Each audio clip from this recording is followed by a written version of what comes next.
नमस्कार मित्रांनो, स्वागत आहे तुमचं आपल्या हक्काचे चॅनल फन फिल्मी मराठीमध्ये। आज आपण वजीर या चित्रपटाबद्दल बोलणार आहोत आणि एका जुन्या चित्रपटाची रिव्हिजिट करणार आहोत। वजीर या चित्रपटाच्या मुख्य भूमिकेत आहेत अशोक सराफ, विक्रम गोखले, कुलदीप पवार, अश्विनी भावे, आशुतोष गोवारीकर। हा चित्रपट 1994 साली प्रदर्शित झाला होता। पहिले बोलूया स्टोरी बद्दल।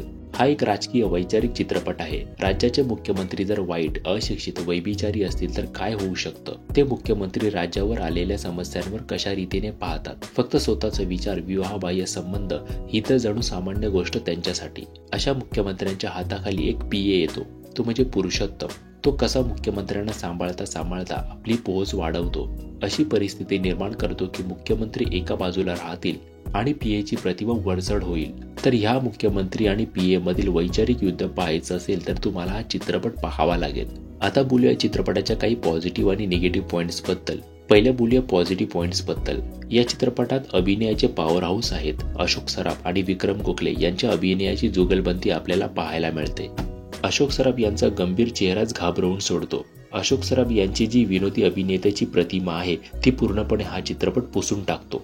विक्रम गोखले यांनी पण कमाल काम केलं आहे। जेव्हा अशोक सराफ आणि विक्रम गोखले एकाच फ्रेममध्ये येतात तेव्हा दोघे किती ताकदीचे कलाकार आहेत याची जाणीव आपल्याला होते। अश्विनी भावे चित्रपटात किती सुंदर आणि निरागस दिसतात, असं वाटतं की ते बॉलिवूडच्या नायिकांना सुद्धा मागे टाकू शकतील। या चित्रपटात त्यांचं सौंदर्य खूपच खोलून येतं आणि भूमिका पण त्यांनी चोख पार पाडली आहे। आशुतोष गोवारीकर यांनी सुद्धा चांगल्या रीतीने काम केलं आहे। बाकी सगळ्या कलाकारांचा अभिनय सुद्धा सुंदर आहे। त्यानंतर वजीर या चित्रपटाचा प्लस पॉइंट म्हणजे याची संकल्पना, कथा। एक नेता त्याची विवाहबाह्य संबंध दाखवणे, तेही त्यांच्या पत्नीला माहीत असणे, जनतेची काळजी नसणारा आणि मनासारखं फक्त खुर्चीसाठी धडपडणारा नेता दाखवणे, राजकारण कशा प्रकारे चालतं, त्यात कशा प्रकारे अनेक नेत्यांच्या कुरघोड्या सुरू असतात हे दाखवणे, या आणि अन्य महत्त्वाच्या बाबींवर हा चित्रपट प्रकाश टाकतो। आणि हा दिग्दर्शकाचा हा धाडसी प्रयत्न आहे, त्याबद्दल त्यांना दाद द्यायलाच पाहिजे। आता बोलूया चित्रपटाच्या काही निगेटिव्ह पॉइंट्स बद्दल, अशा मुद्द्यांबद्दल ज्यामुळे हा चित्रपट परिपूर्ण बनत नाही। आणि का हा परिपूर्ण बनला नाही याचा आपल्याला खूप वाईट वाटतं। तर चित्रपटाच्या कथेत असे सबप्लॉट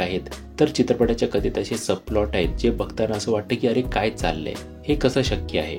जसं की मुख्यमंत्र्याच्या कार्यक्रमानंतर एका मुलीवर समुद्रकिनारी बलात्कार होतो, याबद्दल चित्रपटात दाखवलं आहे। पण मुख्य आरोपी बिनधास्त फिरतोय। इतकंच नव्हे तर तो आरोपी परत एकदा पीडितेच्या घरी जाऊन तिला धमकावतो। त्या आरोपीला पोलीस का पकडत नाहीत याचा राग आपल्याला येतो। असं सुद्धा नाही की तो आरोपी मोठ्या नेत्याचा मुलगा आहे किंवा कोणत्या राजकीय पक्षाचा मोठा नेता आहे आणि त्यावर पोलीस किंवा त्याच्या घरचे किंवा मुख्यमंत्री कोणाचाही दबाव येत नाही आणि हेच मुळात पटत नाही। आरोपी बिनधास्त मोकळा फिरतोय, नंतर तो पक्षात सामील होतो, तिथेही बलात्काराबद्दल बोललं जात नाही। हे तर झालंच, त्यानंतर मुख्यमंत्र्यावर चिखल फेकण्याचा प्रयत्न होतो, तर तो चिखल फेकणारा माणूस सुद्धा मोकळा फिरतो, त्याला सुद्धा अटक होत नाही ना, त्याबद्दल चर्चा होते।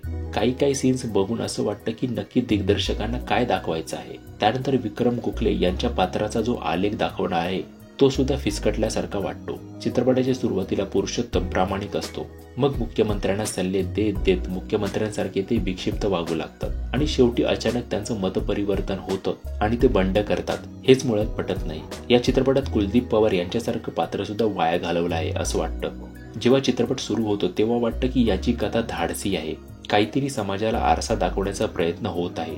पण जसजसा चित्रपट पुढे जातो तेव्हा या चित्रपटाची कथा भरकटते आणि निराश व्हायला होतं की हा का इतका चांगला कथा असलेला चित्रपट परिपूर्ण झाला नाही। एक क्लासिक चित्रपट बनता राहिला याचं दुःख आपल्याला होतं। तरीही अशोक सराफ यांच्या वेगळ्या भूमिकेसाठी आणि या धाडसी प्रयत्नासाठी एकदा हा चित्रपट नक्की बघू शकता। तर वजीर हा चित्रपट यूट्यूबवर तुम्ही विनाशुल्क पाहू शकता। तर या भागात इतकंच, भेटू पुढच्या भागात। तोपर्यंत चॅनलचे अन्य व्हिडिओज नक्की बघा। चॅनलला सबस्क्राईब केलं नसेल तर सबस्क्राईब जरूर करा। थँक्यू।